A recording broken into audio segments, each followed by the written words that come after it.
I wasn't going to do a video of this, but it worked so well I changed my mind. This is how I repaired my bifold door, where the bottom was split. The wood split behind here, right along in here.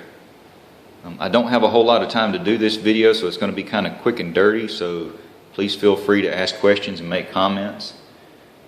Like I said, this door is split. It's mostly because it's such poor materials that it's made out of. And tonight I'm going to take this back apart and I'll glue and clamp this in down here to keep it from getting worse. But the main problem is that the hole in here where this adjuster goes up in is so worn out that the adjuster just keeps falling out, and it's just making it split more and more. So what I did is I took a piece of aluminum strap, 1-inch aluminum strap. I drilled a hole in it just big enough for the threaded part of the adjuster to go through, and then I made sure it lined up with the original hole, and then I drilled a couple of extra holes for screws to go in just to give it some more support.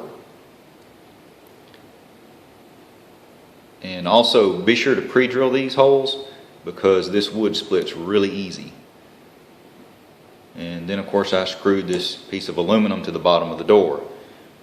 Next I put a lock nut, this lock nut right here, I put it on the adjuster and just ran it up to about where I thought it needed to be. And I thought this would wobble around pretty bad in here, and it does kind of wobble, but it really didn't seem to be a big deal once the door was set in place. It didn't, opening and shutting the door, it didn't move very much at all. So, it really wasn't a big deal, I guess because the door is so light. Oh, and by the way, please give me a thumbs up and subscribe to my videos. That'll help me out. The only bad thing is when you're putting this door in place, you do have to reach down with one finger and put a little pressure on this to hold it in place while you set it into that bottom track, that notched track. But that really wasn't that big of a deal. That was pretty easy to do. And once you have the door in place, adjusting it's a little bit different.